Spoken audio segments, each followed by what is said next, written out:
Hello students, I am Pandey and welcome to biology class. And in this particular class, we will be looking into the next part of the biomolecules, that is the class 3 of biomolecules, we can say. And as you can see over here, we will be mainly discussing about the proteins, right? We will be concentrating on the proteins, and also we will be looking into the structure of proteins. And finally, we will also look into one more type of biomacromolecule, that is the nucleic acids, and we will end our discussion on the nature of a bond linking the monomers in a polymer. And in a nutshell, we can say that we are going to mainly discuss about the nature or type of bond. Mainly type of bond that is formed in the cells or in the biomolecules, in molecules. That is what we will be mainly discussing in this particular part, right? So we can start our discussion mainly from the proteins.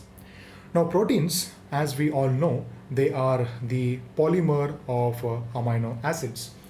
And what do we mean by the term the polymer of amino acid? It is just a linking of one type of amino acid with another type of amino acid, and so on, right? So this is mainly the term called as the polymer of amino acid. And generally, the proteins are mainly heteropolymeric in nature. It means that none of the amino acid in the sequence of the protein is of similar in nature. It is not made up of a repeating unit of a single type of amino acid, right? It is made up of a different type of amino acid. That is what we mean by the term heteropolymer, right? All of the proteins are interestingly heteropolymeric in nature. But in the case of cellulose, what you people have studied, you can see that in the case of cellulose, it is mainly a it is mainly a homopolymer, right? It is mainly a homopolymer. And which sugar unit was mainly observed in the case of cellulose? It is mainly the glucose, right? It is a repeating unit of glucose molecule that mainly results in the formation of the cellulose, right? The same molecule is also involved in the formation of, as we all know, that is the glycogen and also the starch. So hence we say that the proteins are mainly heteropolymeric in nature, and they are polymer of amino acids. Now we have also discussed in the previous classes that when we look into the amino acids, right? When we look into the amino acids, that is mainly about the properties of amino acids. We had mentioned that there are around 20 different type of amino acids. There are 20 different type of amino acids. Some of them are neutral, some of them are charged, that is acidic, or what we can say basic, that is positively or negatively charged. And similarly, we had even mentioned that some of the amino acids are even aromatic in nature, right? Yes. So this is also one way of classification based upon the type of functional group these amino acids mainly contain, that is the R group. Based upon the R group we had mainly classified, right? But we can also classify the amino acids based upon the need, that is necessity, or the ability to synthesize these amino acids in the body or not, right? So based on this criteria, that is ability to synthesize the amino acids, right? So here we are having first class, it is called as the essential, it is called as the essential amino acid. And one more we are having is the non-essential amino acids, right? Non-essential amino acids. Now, as I mentioned that this classification is mainly based upon whether the body can synthesize or not, right? So essential amino acids are the amino acids where they are not produced or not synthesized in the body. They are not synthesized in the body, right? Hence they are called as essential amino acids. And the only way to obtain them into our body is mainly through the nutrition.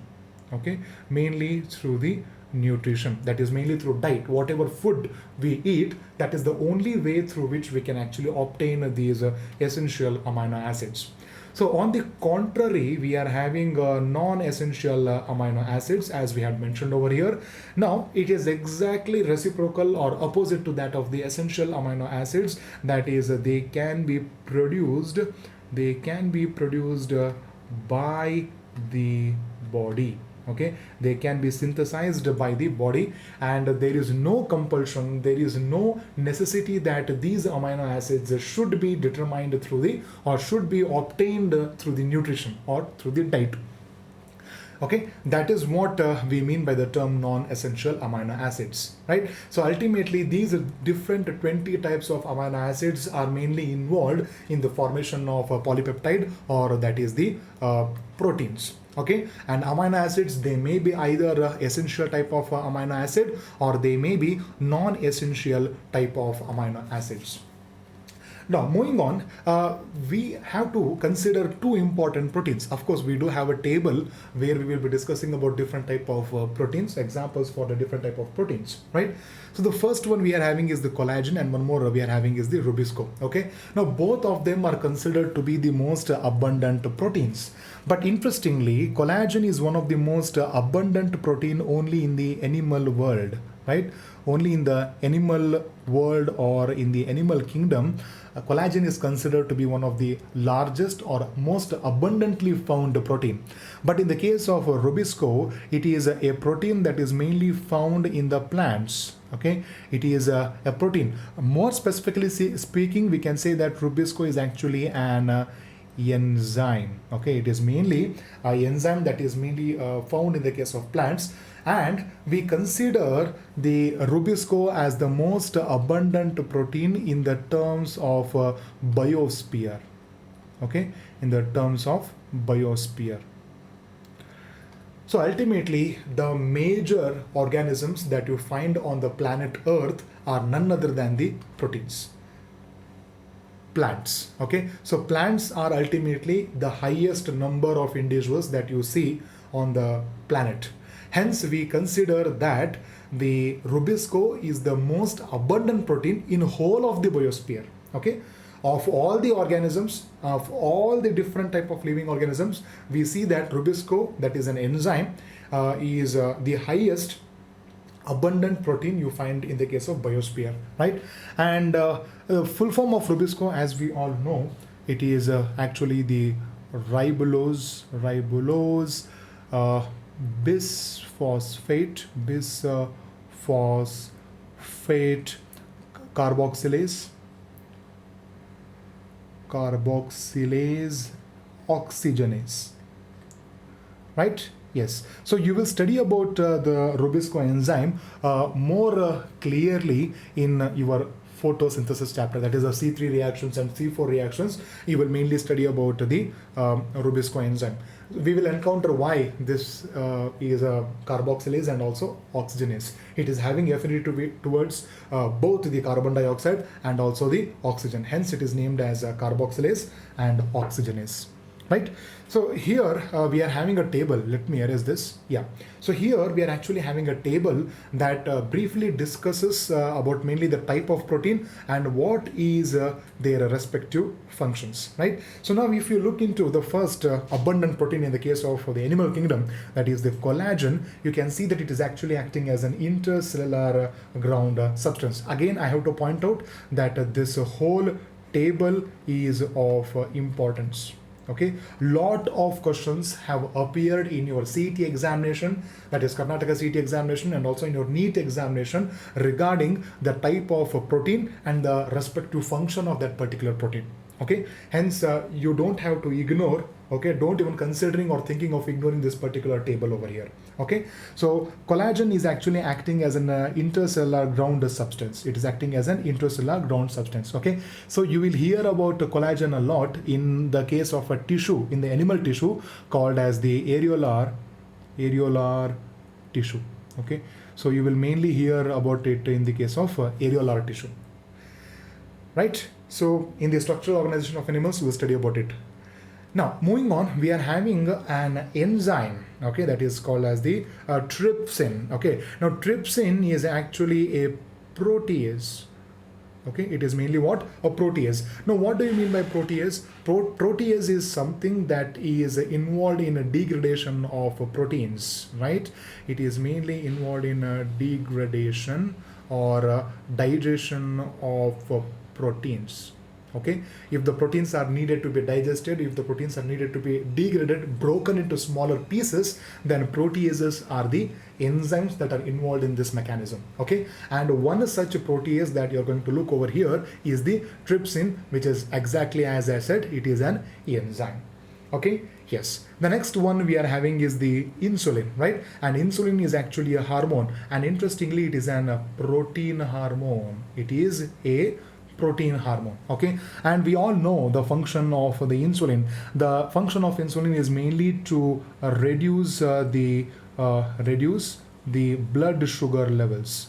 Okay, mainly the blood sugar levels. Yes, the blood sugar levels are mainly brought down, okay, by the action of the insulin. And the next we are having is the antibody, right? Now, antibody, it is also called as the immunoglobulin. Okay, the antibodies are also abbreviated as AB. Okay, the antibodies are also called as the immunoglobulins, right? So yeah, we are having IgA, okay, IgG, IgD, IgE, right? And also last one we are having is the IgM. All of these antibodies are actually the proteinaceous in nature. All of these immunoglobulins are mainly proteinaceous in nature, and these immunoglobulins or the antibodies are mainly involved in defense mechanism. Okay, they are mainly involved in the defense mechanism, that is, they mainly fight against the infectious agent. That is the function that they have mentioned over here. Okay, here they are mentioned over here. And the next one we are having is the receptor, right? Receptor, and it is mainly involved in a sensory perception, right? So examples mainly include the smell, taste, okay, and also we are having hormones. Yes, hormones ultimately bind to the receptor. For example, we are having insulin over here, right? So insulin is actually a protein hormone, and the receptor for this insulin is present outside the cell itself. They are called as extracellular receptors, and these receptors are also made up of proteins only, right? So binding of the hormones to the receptors will actually ignite or initiate a secondary response inside the cells. Yeah, that will study in the human physiology. Anyway, so they are involved in hormone binding and response mechanism. Sensation such as the smell and taste are mainly because of receptors, and even receptors are proteinaceous in nature. And finally, we are having the GLUT. Try to remember this. It is one of the most important of all in the tables, okay? Because past, that is in the previous examinations about the GLUT4, they have mentioned few questions. I have seen few questions that I have mentioned about the GLUT4. Okay, so now the GLUT4 is actually a carrier protein. Okay, now GLUT4, the term GLUT4 mainly means it is a glucose transporter. It is mainly a glucose transporter. Okay, and as the name indicates, glucose transporter, it is mainly involved in uptaking or allowing the glucose molecules, okay, glucose molecules into the cells, okay, into the cells. That is what these GLUT4 are doing. And remember, the GLUT4 is actually, it is, as I mentioned, it is a carrier protein, right? It's actually a carrier protein. And as we all know, carrier proteins are mainly present in the cell membrane. Exactly. Remember this. They are mainly present in the cell membrane.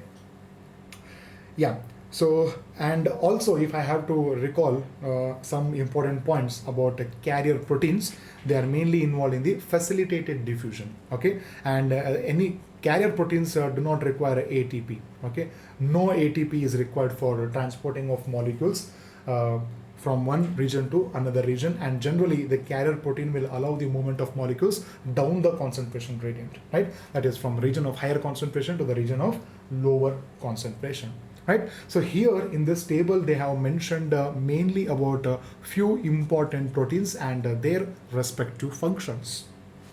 Now we will look into the structure of proteins. Let me erase this. Yeah, so let us look into the structure of proteins. Now when we are looking into the structure of proteins, you see that there are four levels of protein organization. Okay, protein structure or protein organization. Yes, four levels.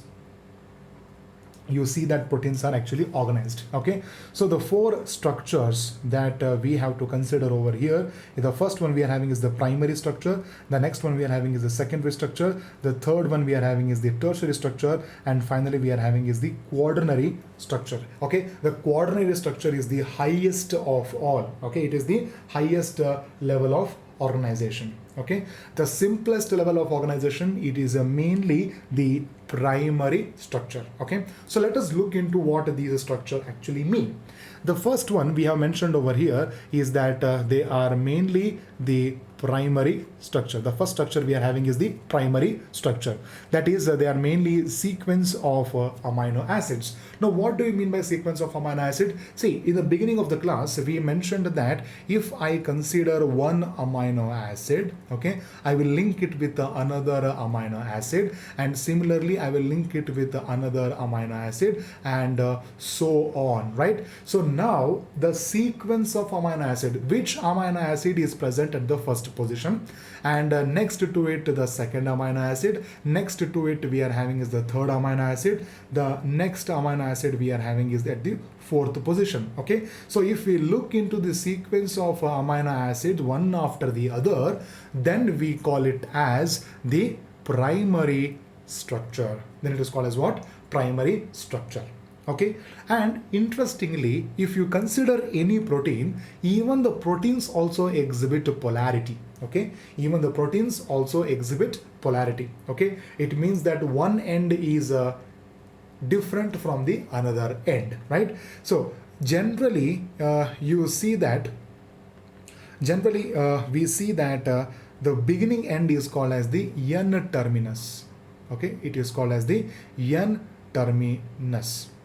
And the end part, this is the first part, the end part is called as the C terminus. It is called as the C terminus.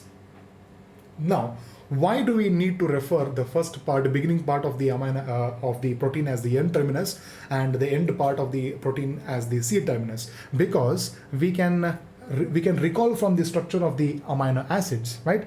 Always we are having the amino group, the alpha carbon, the carboxyl group, and here we are having hydrogen. Okay, and here we are having is what? The R group, right? So what I will do is that I will link another amino acid to this, right? So similarly we can write it NH2 SCCO, and we are having a N terminus, NH. I will write the H over here. Again C and CO, again NH. Okay, let me write the H and R group, similarly H and the R group, and similarly C, CO, and so on, right? Yes. So you can see that the first part we are having is the amino terminus. Okay, amino terminus, and the last end we are having is the carboxy terminus, right? Hence we refer the amino terminus as N terminus. Okay, and the carboxy end is referred as the C terminus. Okay, so this is a general structure of the protein, or a linear protein in a nature or structure. So that is why we see that we say that we are having polarity in the case of the in the proteins also. Now moving on, the second level of organization.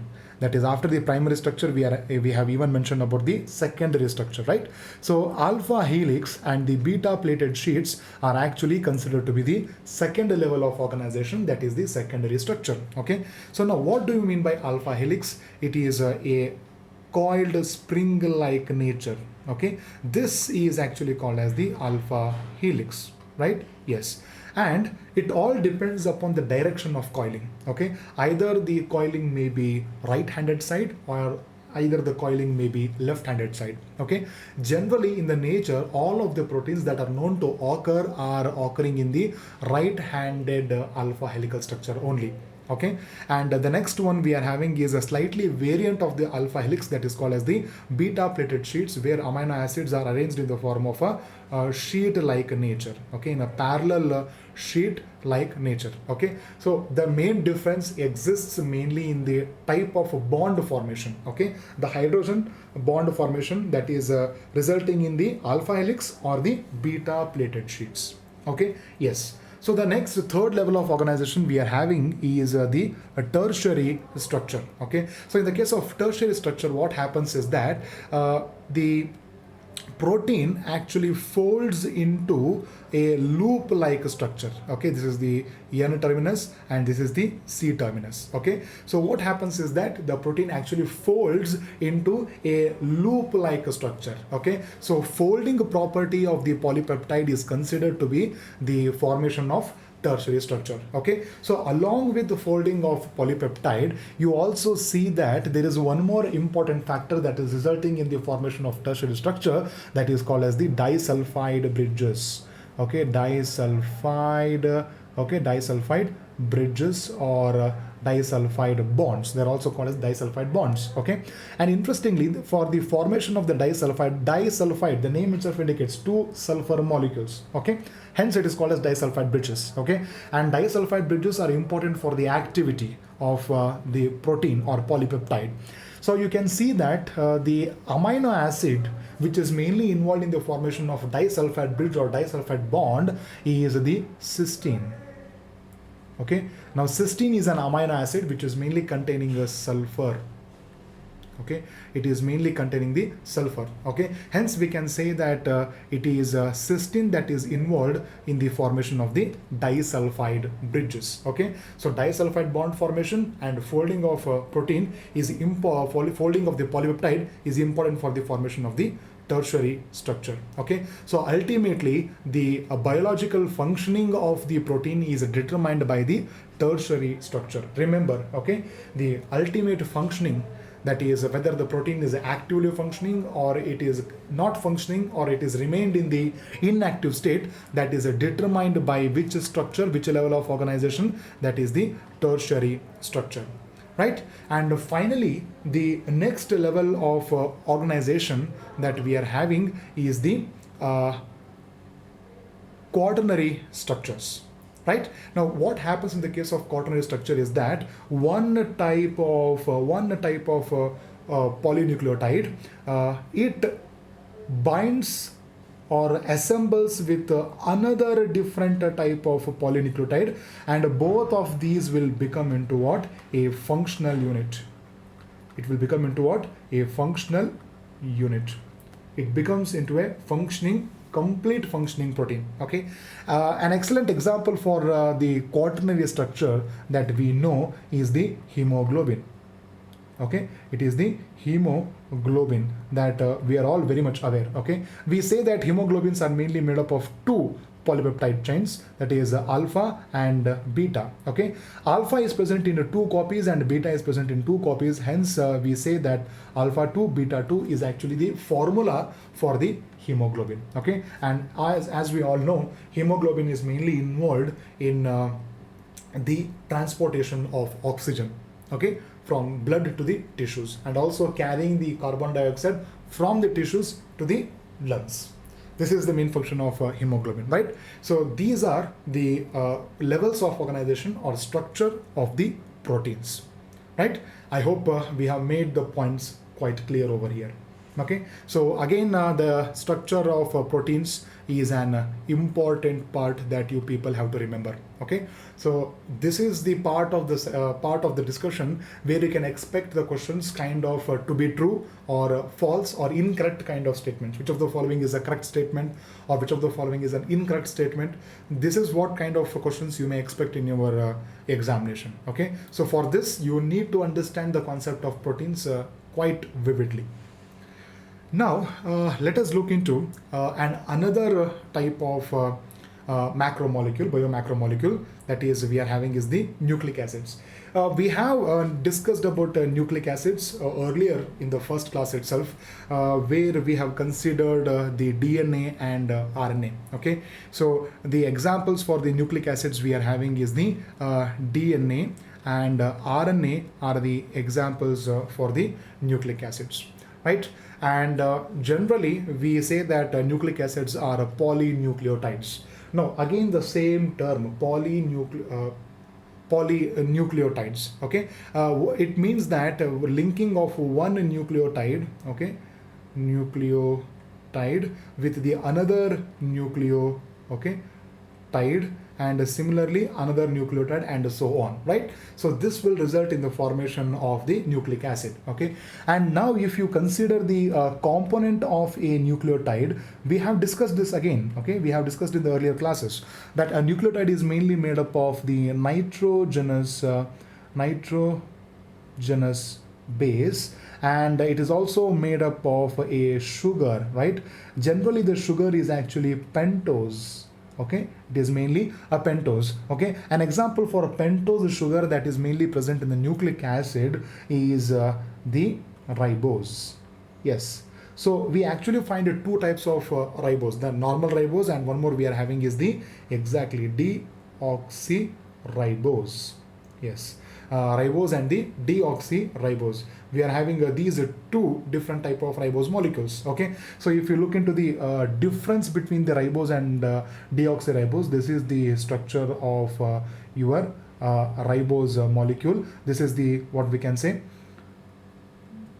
first carbon, and this is the second carbon, right? So the second carbon, if it is having hydroxyl group, then it is called as the ribose. If the oxygen is missing and simply hydrogen is present, it is called as the deoxyribose. Okay, so the deoxyribose is mainly present in the case of DNA. It is the sugar that is present in the case of DNA, and ribose is mainly present in the case of RNA, right? Yeah, and finally the last component we see is the phosphate molecule.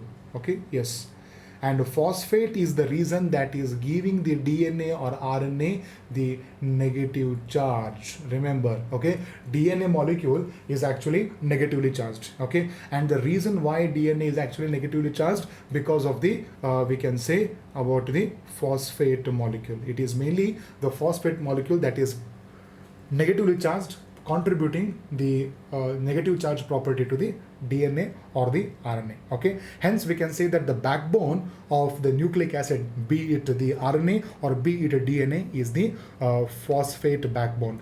But in your textbook they have mentioned that the backbone, that is the backbone in the case of the RNA or even the DNA, they have mentioned that it is the phosphate.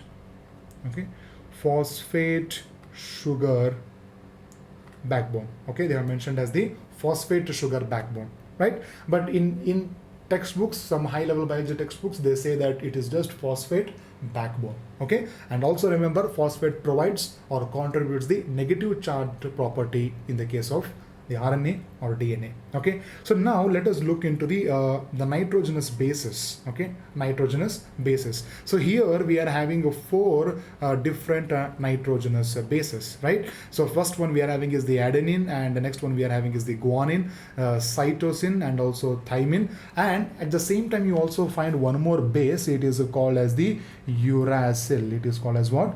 Uracil. Okay, so now cytosine, thymine, and also the uracil, they are also called as the pyrimidines.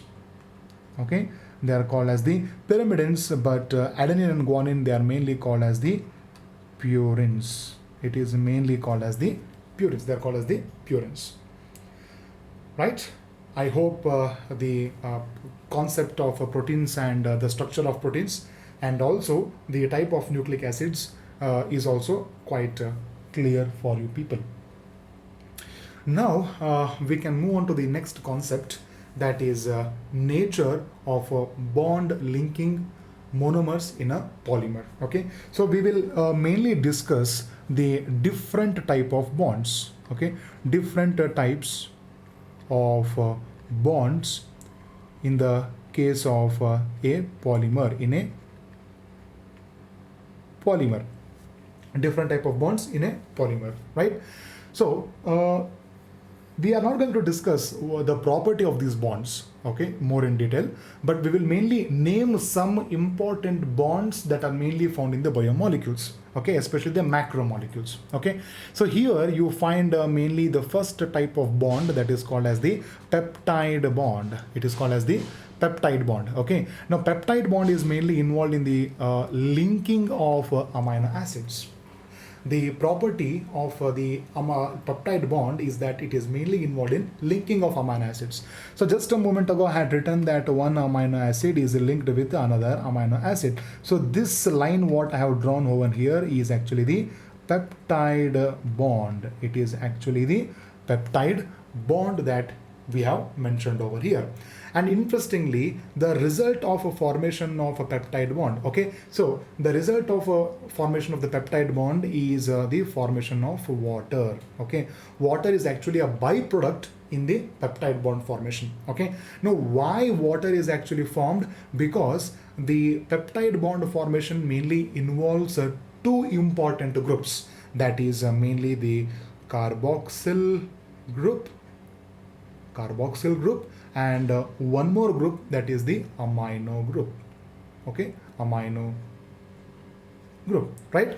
So now one hydrogen from the amino group and OH molecule from the carboxyl group, you can see that both of them are actually released, and this results in the formation of or release in the water molecule, okay. So hence the peptide bond formation results in the release of water. They result in the release of water, and hence any reaction that results in the formation of a bond and causes the elimination of water from the reaction during the bond formation is called as dehydration reactions. They are called as the dehydration reaction because there is release of water molecules, right? So peptide bond is mainly involved in the formation of linking the amino acids, okay. So when you start to link one amino acid with the another amino acid, this results in the formation of a protein. Yes, so the product, as we mentioned, it is mainly the water over here, okay. And such kind of reactions, it is called as the dehydration reaction, that is release of water molecules.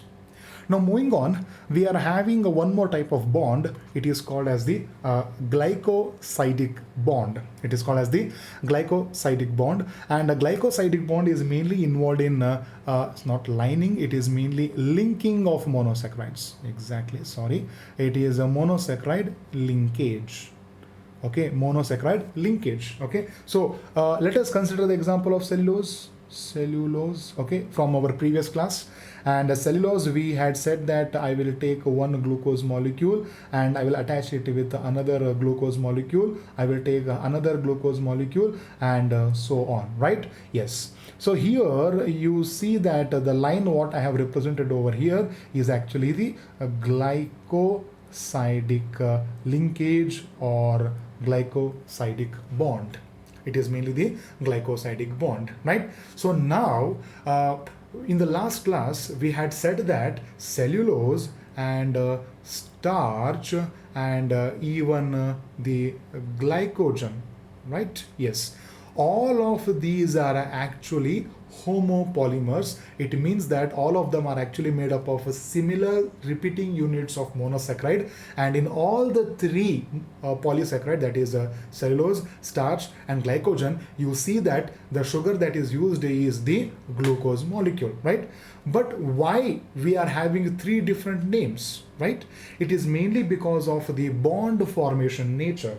It is mainly because of the bond formation nature, right? So in the case of cellulose, the bond that is formed between one glucose and another glucose is beta 1,1,4 glycosidic bond. Okay, now what do you mean by beta 1,4 glycosidic bond? It means that the first carbon of the glucose is linked with the fourth carbon of the adjacent glucose, right? Hence it is called as the beta 1,4. In the case of starch, it is actually alpha 1,4. Okay, let me write it more clearly. The bond in the case of starch is alpha 1,4. Okay, and in the case of glycogen, you see that it is alpha 1,4 and alpha 1,6, right? So yeah, so it means that there's also one more type of bond formation. It is between the first carbon of one glucose with the adjacent sixth carbon of the another glucose molecule. Okay, so it is mainly because of the difference in the linkage between the adjacent glucose molecules, you see formation of different type of polysaccharide, that is cellulose, starch and the glycogen, right? So this is an important point that you people have to remember. And now we are having the last bond is called as the phosphodiester bond, right?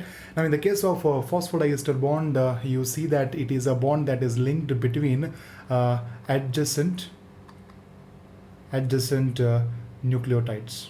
Okay, and that is mainly because of the phosphodiester bond, right? So if we have to discuss it in a proper way, the 3' carbon sugar, okay, it is linked with the adjacent fifth carbon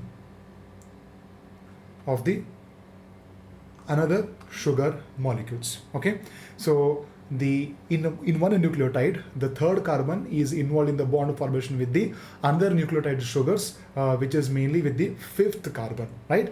That is mainly the phosphodiester bond. Now the next one we are having is the DNA structure, right? So we will study mainly about a few points about the DNA structure, right? And in the case of DNA structure, you can see that it is mainly a double helix structure. Okay, especially it is a right-handed coiled helix. Okay, so if you have to draw the diagram, this is how you draw, right? Yes. So this is the DNA molecule common diagram that all of us have studied to draw, right? And the backbone of the DNA structure is mainly made up of sugar and phosphate, and it is mainly made up of nitrogenous basis. Okay, the distance between the two nucleotides, that is this one, right? It is around 3.4 angstroms. And finally, the last one we are having is the one full turn from here to here. You see that it is mainly made up of 10 base pairs, right? And one pitch, that is from here to here. Okay, this is called as one pitch, and this one pitch is around 34 angstroms. Okay, so this is mainly about some of the salient features of the DNA structure. So now we can look into some few questions, and we can start our discussion on that. The proteins are made up of the nucleotides, polypeptides, amino acids and sugars. So we all know it is mainly made up of the amino acids. Okay, it is mainly made up of the amino acids. The next one, the protein that is present in the intracellular ground substance is collagen, receptor, antibody, insulin. It is mainly the collagen molecule that you mainly find present as the intracellular ground substance. The next one, the hormones mainly exert their action by binding to the insulin collagen, antibody, receptors. Okay, we know that the hormones mainly bind to the receptors and they can exert their actually actions, right? So we can say that D is our answer for this particular question. So the next question. The amino terminal of a protein is referred as a C terminus, N terminus, reducing end, non-reducing end. So we know that the amino terminal or one end of the protein that is having a free amino group, it is called as the N terminus. So B is our right answer over here. The next question, the tertiary structure of proteins is achieved by dash bonds, okay, and that is the peptide bond, covalent bond, disulfide bond, ionic bonds. We know that it is mainly the disulfide bond, right? So one protein will be bound with another peptide or a protein, okay, and this bond we call it as the disulfide bond, right? So ultimately the tertiary structure of the proteins is achieved by not only with the help of disulfide bonds but also with the help of looping and folding of the protein, okay. That is what we had studied.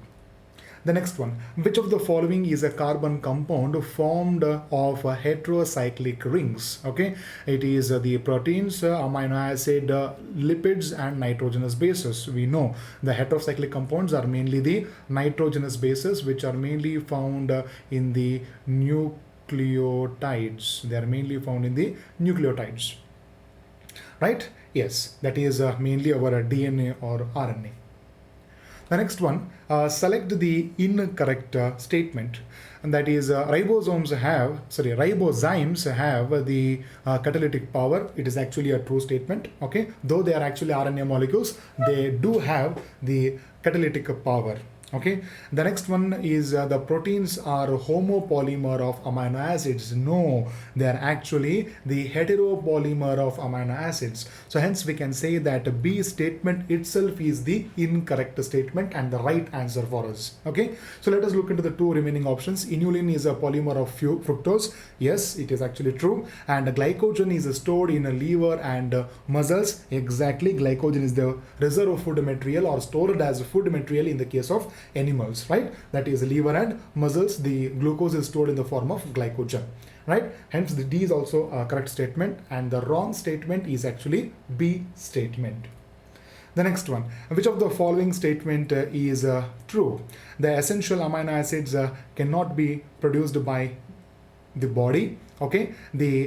There are 15 amino acids. Non-essential amino acids are obtained through diet only, and the collagen is the most abundant protein in the biosphere. We know that it is actually the Rubisco enzyme that is the most abundant protein in the biosphere. Hence, this is incorrect. Okay, and the non-essential amino acids are obtained through the diet, as they say. It is actually the essential amino acids that we get through the diet. Okay, hence this statement, C statement, is also wrong. And there are 15 amino acids, and we know that there are actually 20 amino acids. Hence this statement is also wrong. And the first statement, as they say, essential amino acids cannot be produced by the body. Exactly, hence we get them through the diet or the nutrition what we consume. Hence A is our right answer for this particular question. Now moving on, which of the following protein is a protein and also an enzyme? So they're asking which of the following is an enzyme and also a protein, right? So collagen is a protein but not an enzyme. Ribulose bisphosphate carboxylase and oxygenase, yes, it is a protein and also it is an enzyme, right? And the next one we are having is the antibody, and antibody is just an immunoglobulin, only a protein. It is involved in the defense mechanism. It does not have any kind of the enzymatic property. And finally we are having receptors, and receptors are again only proteinaceous in nature. They do not have any kind of enzymatic property. Okay, though there are some exceptions to this rule, but generally we say that they are mainly proteins. Okay, so we can say that B is our right answer, that is ribulose bisphosphate carboxylase oxygenase. The next one, facilitated transport of molecules is done by carrier proteins that are present in the cytoplasm of the cells, vesicles, cell membrane, and lysosomes. Okay, so one example we studied in the protein, that was mainly the GLUT4, right? Now GLUT4, we all know it is mainly present in the cell membrane. Okay, it is mainly present in the cell membrane, and the function of the GLUT4 is mainly what? Enable the transport of glucose into the cells. That is what these GLUT4 is doing, and GLUT4 is also an example for the carrier proteins, and hence we can say that they are mainly present in the cell membrane. C is our right answer for this question. Right, now moving on, identify the level of the protein structure. Okay, so if you look into the diagram that has been given in your textbooks, okay, so you can see the looping, as I had just drawn a rough schematic representation while in the class. Okay, the looping and folding is actually the tertiary structure. Okay, this is actually the tertiary structure. Okay, so primary, no. Secondary, no. Tertiary, yes, exactly, this is actually a tertiary structure. Quaternary, no, it is not a quaternary structure. Next, which of the following is true? The primary structure of a protein involving the alpha helix. Okay, now the next statement is only some part of the protein is arranged in the form of a helix. Assemblage of more than one polypeptide to form a functional unit is the quaternary structure of a protein, and a left-handed helix is observed in the proteins, right? So we know that it is mainly right-handed structures. Yes, it is mainly right-handed structure you mainly find in the case of proteins. Hence, this statement is wrong. Assemblage of proteins more than one polypeptide to form a functional unit is the quaternary structure of proteins. Exactly, even this statement is true. And so only some part of the protein is arranged in the form of alpha helix. Exactly, even this statement is also true. So again, you can see that two statements we have got it true over here. We can say that same repetition has occurred from our previous class. Okay, so again we can consider this question as invalid. Okay, this question would have been valid only when we had said that all the part of the protein could form the helix. Okay, then the B statement would have been wrong, and the C statement would have been the true statement. Okay, and similarly, assemblage of more than one polypeptide to form any more functional unit is called as a quaternary. Instead of quaternary, we could have said it as a tertiary or something like that. Avaga, we can say that the C statement is wrong, and the remaining statement, that is the B statement, is true. Okay, and A statement, we know that primary structure is actually not alpha helix. It is the sequence of amino acids present in the protein. Okay, so let us consider this as invalid question. This question is invalid. Okay, it would have been valid only among the B and C options if one of the options could have been stated true. Okay, so more than two options here are true. So let us consider it as an invalid over here. The transport of glucose is enabled into the cell through the trypsin, GLUT4, insulin, collagen. Okay, it is the GLUT4. Through the GLUT4, what happens? The glucose molecule enters into the cell. The next one, the presence of sugar, phosphoric acid, and heterocyclic compound is a nucleotide. Okay, nucleoside, nitrogenous base, all of the above. It is mainly the nucleotide. Okay, it is the nucleotide that is mainly formed by the sugar, phosphoric acid, and the heterocyclic compounds. The type of sugar that is mainly present in the RNA is a deoxyribose, hexose, glucose, ribose. Yes, the answer over here is the ribose is the right answer over here. Okay, ribose is mainly formed by it is the main sugar that you find in the case of RNA molecules.